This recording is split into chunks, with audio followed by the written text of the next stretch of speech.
This morning, we welcome Adrienne Williams to the pulpit. Adrienne always looks forward to leading a service at our church, where she is a longtime member. She is a retiree from the many fields of education, including child welfare, juvenile justice, and advocacy. In current times, she continues to use the arts, music, and poetry and storytelling to teach, learn, and connect. And now, let us enter into our time of worship.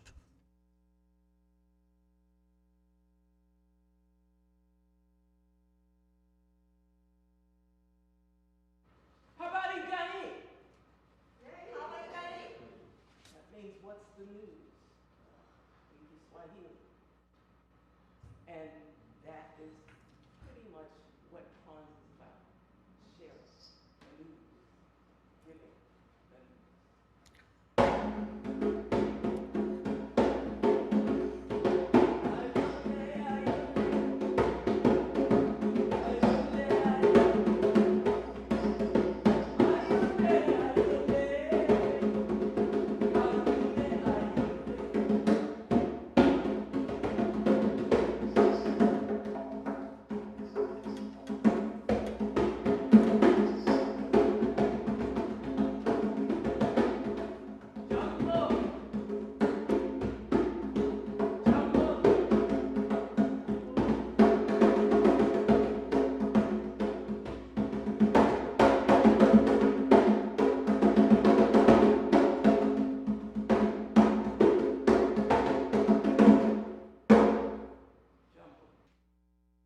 I want to say a few words about Kwanzaa and its original meaning.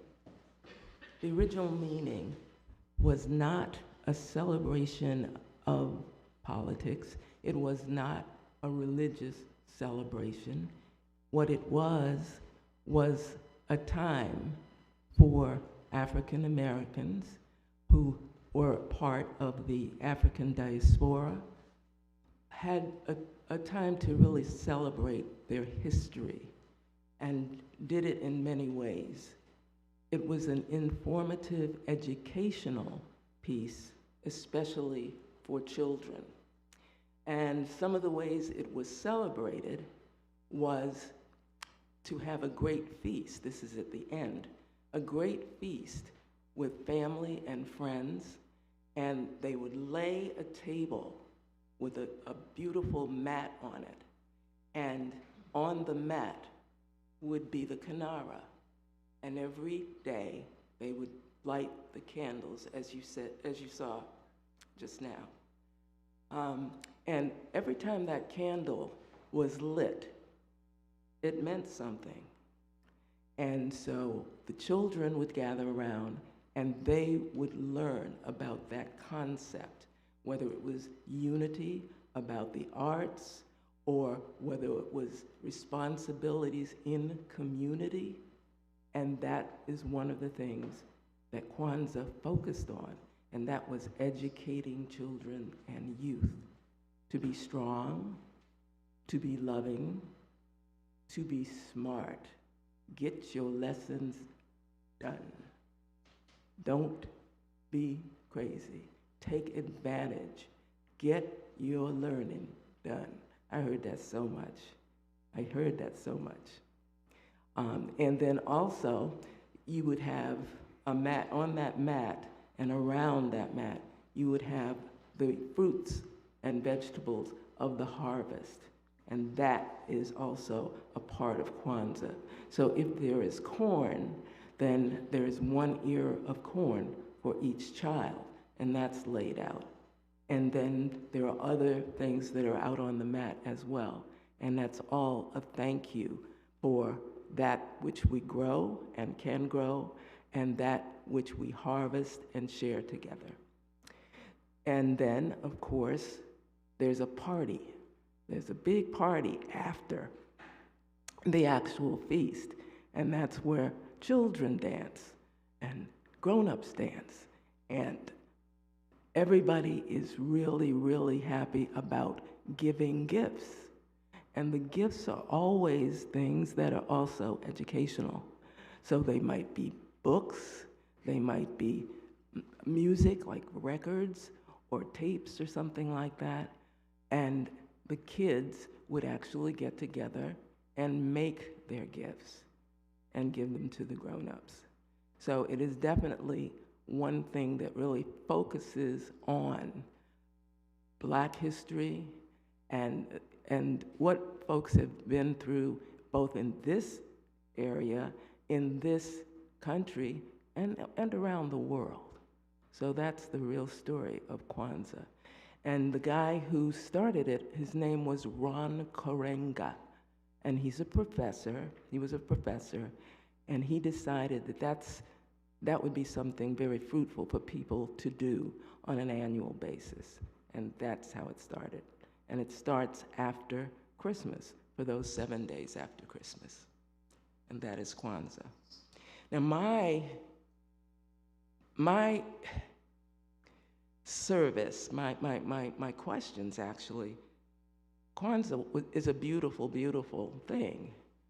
How can it work more profitably in this day and time amidst all of the division, amidst all of the doubt, amidst all of the signs that we are not going forward but backwards?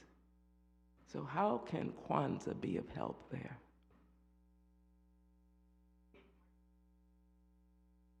Yeah. I think it reinforces those 7 principles and how to teach children remember and seeds so that they have those as they get older. So it might not change everyone now, but I think over time it can change people going forward. Okay, great.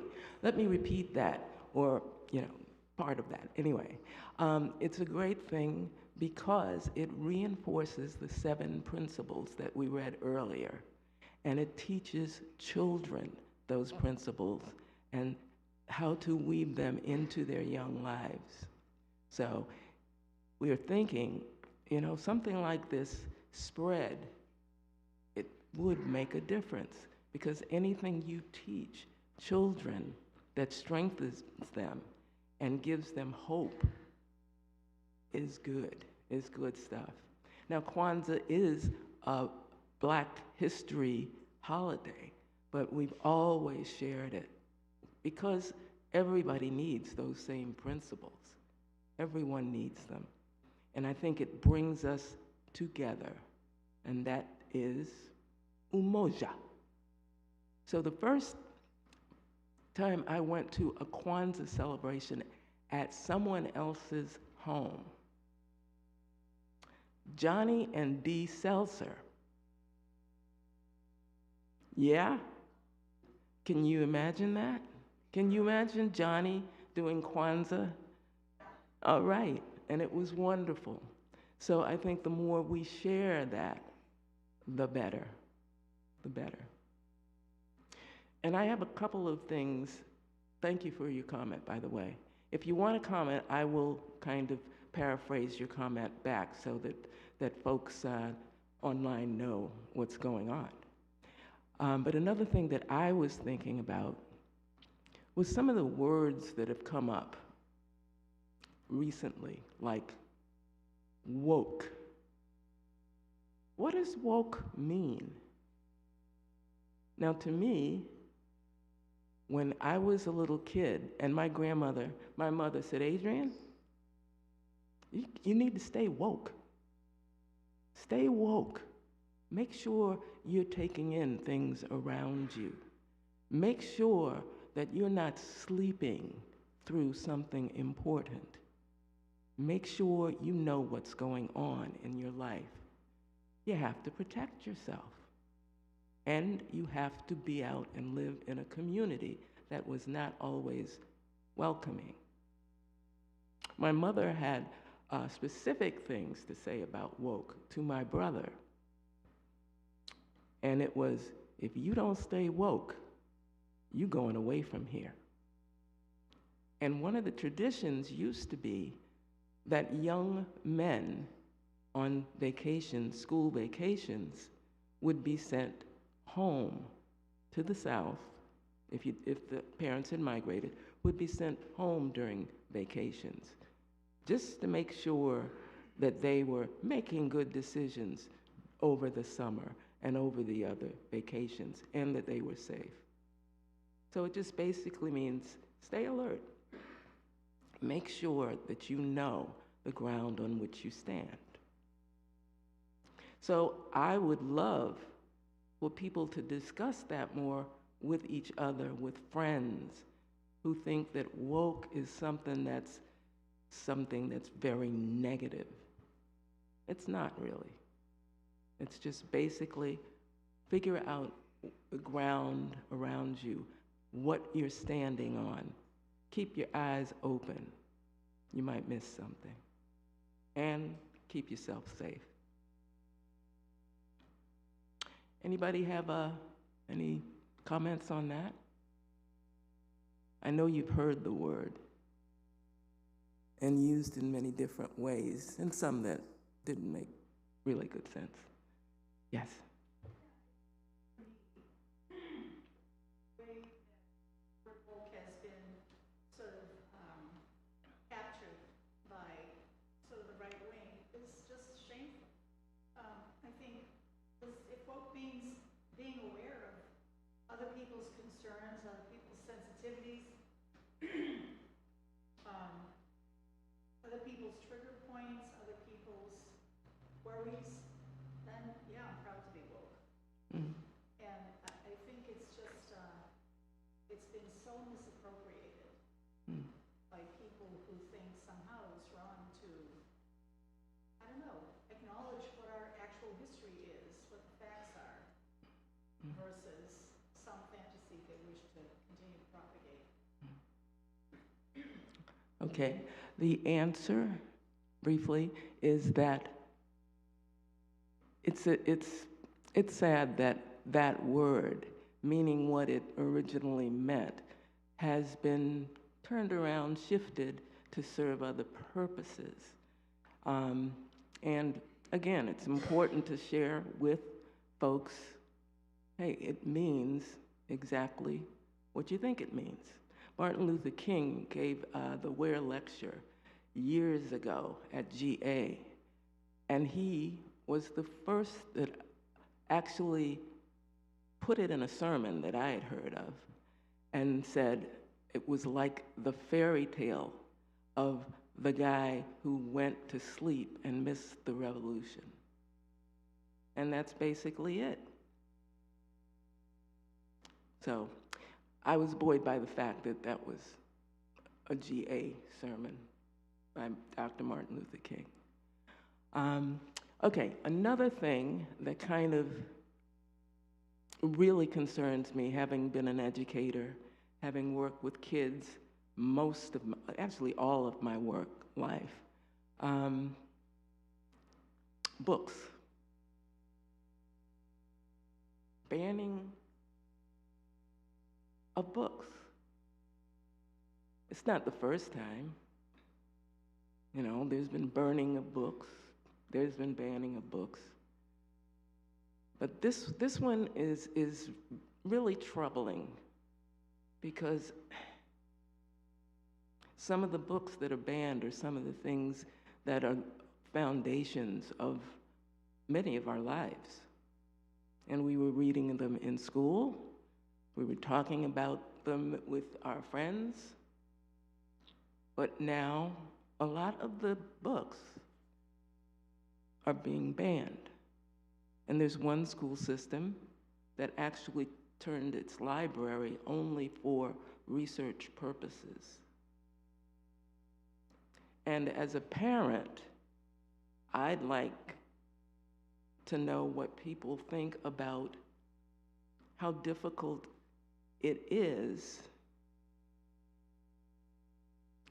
to deal with that and make your wishes known for your kids, and teachers who have to, you know, kind of worry about what they say and what they bring into the classroom.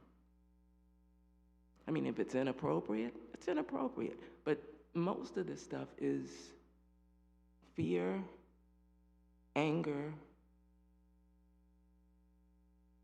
fear and anger based, I think, and also ignorance.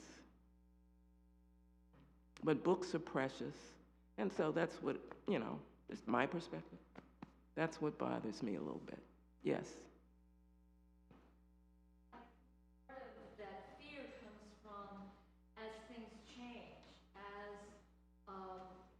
what has been misinformed, misconstrued, deliberately lied about, hidden, as all of those things break through and more truth is told, many people become very afraid of that change, and they have a sense of no longer being in control. What they have taken as their comfort zone, their sense of security, their sense of reality is threatened.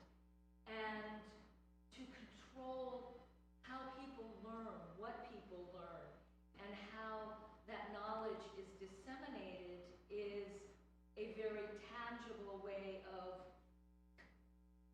controlling the power. And I think now, at a time when libraries, those, places of holding books and keeping that continuity of the written word, and as they were becoming threatened themselves because of the digital world and fewer people going to libraries, I think this whole banning of books makes us realize we have to work to protect the existence of libraries as a place where all books can be held and discussed, and those, whether it's something that is considered inappropriate or whatever, those are teachable moments. Those are the foundations of discussion. And so we have to work to support libraries. We have to work to support those teachers and those school librarians that still are now sort of the last,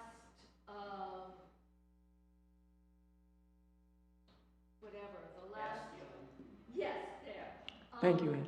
Of keeping books available. They are, fighting against that tide to do away with those books and to control what we can read and what our children can read. And so I think they need our support. Okay, concisely, let's save our libraries.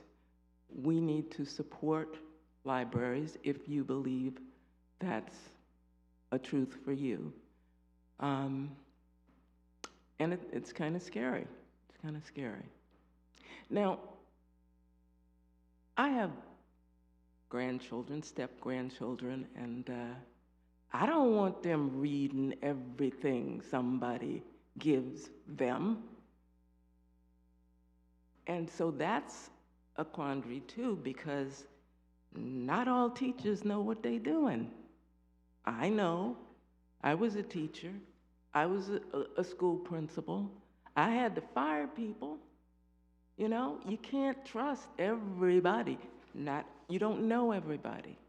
So it's really difficult, I would think, for a parent or a guardian to figure out how do you use that control.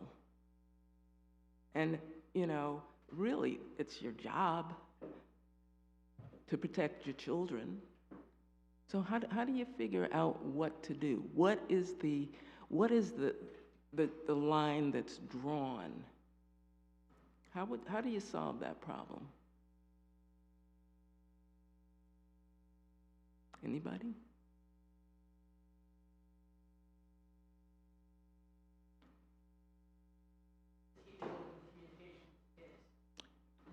Keeping open communication with your kids. Okay, anybody else? Who else do you want to keep open communication with? Teachers, maybe, if you have the time and the resources to do that. And the other thing is there's a class problem here. There's a big class problem. Not everybody is sitting here listening to this kind of conversation and believing it, or even liking it.